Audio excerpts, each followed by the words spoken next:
Muito bem, voltamos com o nosso Gazeta Entrevista desta noite. Eu estou batendo um papo com o professor Dr. Nilson Euclides, cientista e analista político, escritor. Professor, no bloco anterior nós falávamos sobre o plebiscito, sobre os pontos, 5 pontos que devem fazer parte desse plebiscito. Isso ainda deve ser debatido no Congresso, pode mudar algumas coisas aí, como a questão da reeleição, que deve entrar na pauta. Mas vamos lá. Queda de popularidade da presidente Dilma. Folha de São Paulo, Datafolha, apresenta uma queda abrupta da popularidade da presidente Dilma. Hoje nós teríamos segundo turno. Marina cresceu, Dilma caiu. A diferença está em 30 pontos para Dilma, 23 para Marina. Diferença que já foi de quase 40 pontos, hoje está em 7. Aécio também cresceu. Enfim, Eduardo Campos. O que o senhor pensa de pesquisa nesse tipo de período, professor? Eu acho que vale. Toda pesquisa é válida. Ele é um termômetro do momento, mas qualquer pesquisa que você faça hoje, dentro desse processo que a sociedade está se mobilizando, a classe política está sendo o alvo principal das manifestações, a questão da representação, é óbvio que você vai ter uma avaliação negativa. Tá? Então, eu acho que a gente não deve pegar esses números e, por exemplo, fazer uma previsão de que, poxa, a presidente Dilma, ela inviabilizou a candidatura à reeleição. Não, eu acredito que isso é retrato de um momento. Agora, vai depender muito também, obviamente, da forma com que o governo vai conduzir essas questões. Eu acho que a presidente tomou algumas decisões, tomou a iniciativa de trazer essa questão do debate da reforma, colocou isso na mídia, está mudando algumas questões, a questão de comunicação com o povo. Há muitas críticas, severas críticas à presidente Dilma com relação a essa coisa da comunicação.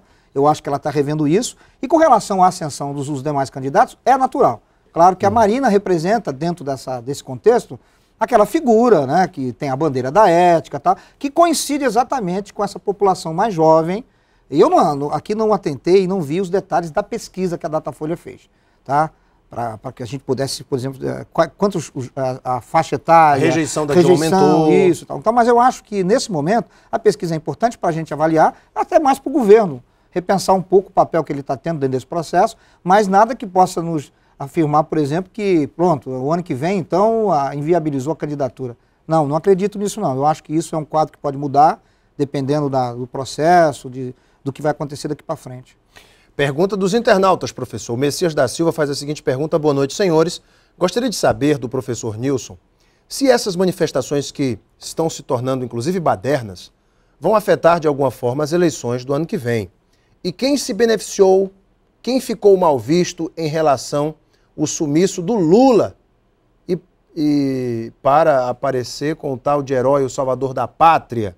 Ele diz assim que o Lula pode aparecer aí como um salvador da pátria. É o questionamento do Messias da Silva. Mexe com o ano que vem? Você acha que o Lula deve aparecer como salvador da pátria ou o PT não? Não, isso é uma questão que foi colocada na discussão, mas não acredito que o presidente Lula, ele é uma pessoa inteligente e não vai cometer esse erro. Eu acredito que isso aí é invenção de alguma pessoa. Agora, é muito cedo para você falar quem ganhou, quem perdeu dentro desse processo.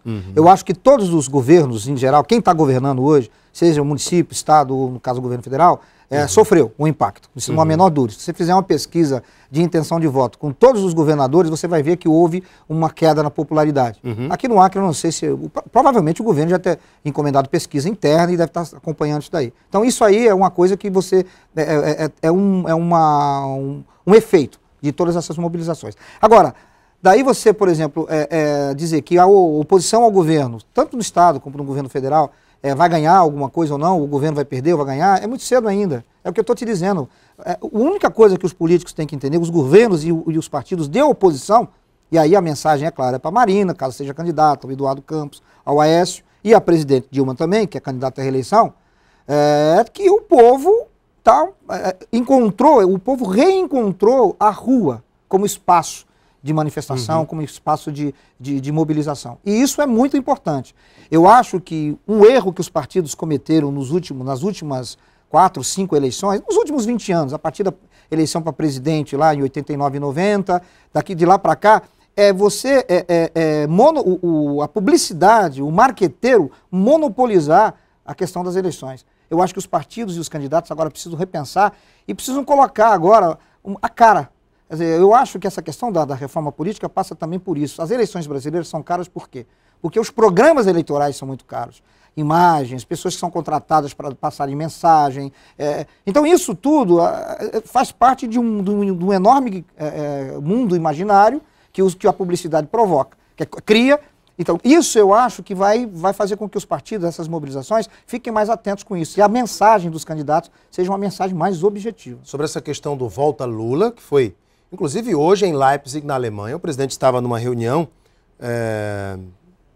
com representantes do governo alemão, uma reunião do World Skills, e uma delegação de senadores e deputados brasileiros tiraram um momento para fotos com o presidente Lula, e o deputado Ronaldo Fonseca, do PR do Distrito Federal, que não percebeu a presença de jornalistas brasileiros que acompanhavam o evento, gritou: agora é Lula! Lula voltou! Lula de novo! O presidente Lula deu um carão no deputado público e disse nada disso, nada de brincar com coisa séria. O Lula deu um carão aí no deputado do PR. Quer dizer que o Lula, então, não tem intenção de voltar, professor. Pelo menos as informações que a gente tem é que não há nenhum ambiente para isso, não. Tá certo. As pessoas precisam entender que o fato do presidente Lula ter uma popularidade muito grande não significa necessariamente que ele possa voltar a ser candidato e se eleger. Famosa frase infeliz do deputado Ronaldo Fonseca, do PR do Distrito Federal. Vamos a mais uma pergunta aqui, a Carla Bergman. As manifestações estão com uma repercussão internacional muito positiva. Em relação à Alemanha, neste período em que os dois países tornam-se parceiros em várias áreas comerciais, inclusive falando aqui desse encontro na Alemanha, econômicas e culturais, eu gostaria de saber do professor Nilson até que ponto isso afeta as decisões do governo em relação às reivindicações do gigante, que eu acho que é reivindicações do povo, né? O gigante acordou, né? E aí, eu acho que o governo tem... O grande problema de tudo isso é o seguinte, você até citou no começo do programa, que o governador de Goiás, o prefeito não vai diminuir a proposta de passagem livre e tal. Quer dizer, calma, é preciso que as lideranças, os partidos tomem cuidado. Qualquer decisão, por exemplo, imediatista, por exemplo, num caso de apresentar um projeto e aprovar um projeto de tarifa zero, tem um ônus. Alguém vai pagar essa conta. Então, eu acho que o governo, que os partidos como um todo, que a sociedade, as instituições políticas, precisam estar atentas ao que as ruas estão dizendo. Agora, isso não significa necessariamente que agora o Congresso tem que pautar a sua agenda com as reivindicações que vêm das ruas. Isso aí é um erro. O André Araújo. Alan, pergunte ao professor Nilson se os manifestos em todo o país são ondas ou um sinal permanente que a população está vigilante em relação aos caminhos políticos do país, professor? Boa pergunta aqui do André Araújo. Não, eu acho que não vejo isso. É muito cedo para a gente fazer uma avaliação da amplitude disso, né? Historicamente falando, obviamente. Nós estamos falando de um mês de manifestações. Mas eu acho que foi uma espécie de descoberta que a população teve e que tende a se organizar cada vez mais. Eu acho que as manifestações devem, a médio e longo prazo, serem mais pautadas em temas mais objetivos e de forma mais organizada. Num começo, essa coisa fica um pouco meio conturbada, tanto é que existem muitas reclamações, a questão da baderna e tal, mas isso faz parte do processo também. Falando aqui do Acre, o Assis Figueiredo, na nossa fanpage, diz assim: Dr. Nilson, na última eleição para prefeito no interior, em 2012, a oposição conseguiu eleger 13 das 22 prefeituras, sendo que o PT só conseguiu 5 prefeituras. Ele fala da oposição como um todo e o PT especificamente. Aqui em Rio Branco, por pouco, o PT não perdeu. Com essa onda de manifestações, G7, pergunto, o governador corre sério risco de se reeleger nas eleições em 2014? É o Assis Figueiredo. Não, eu acho que eu não tenho nenhum dado de pesquisa, que eu estou te dizendo. Provavelmente há uma oscilação aí, se você fizer uma rodada de pesquisa com relação à popularidade dos governos. Eu acredito que no Acre também não deve ser diferente. Mas daí você, por exemplo, afirmar que inviabiliza a candidatura de A, B ou C ou D, não. Eu acho que o que a gente pode entender desses movimentos é que antigamente, a coisa de uma década atrás ainda, o PT era um partido que tinha como marca essa capacidade de mobilização popular. Hoje já não tem mais. Isso eu acho que é um dado muito interessante. Nós falávamos dos movimentos, das manifestações que começaram com passe livre. O Assis Figueiredo faz também toda essa análise e ele faz a seguinte pergunta. Com a Copa em junho de 2014, caso surjam novas ondas de protestos, a presidenta corre o risco de não ser reeleita, sabendo que as eleições serão no dia 5 de outubro de 2014? Vai depender do que o governo vai fazer daqui para frente. Tá? Porque a gente também tem que entender que o espectro político eleitoral ainda está muito difuso ainda. Você tem a candidatura da Dilma, que é uma candidatura forte, aqui como também de Tião Viana é forte, e você tem aí no mínimo 3 bons candidatos que podem embaralhar o jogo. Agora, o governo ainda detém a máquina, nós temos um sistema que permite, né, a reeleição do presidente, quer dizer, o presidente tem a máquina, a presidente tem todas as condições de reverter, inclusive, essa queda. Eu acredito que as coisas tendem a se não pararem. Não creio que vai, por exemplo, daqui a 2, 3 meses, se esqueça tudo isso. Não, eu acredito que essas mobilizações continuem, mas agora de uma forma um pouco mais, digamos... espaçada. Isso, mais organizada e mais temática. Eu acho que a tendência é isso.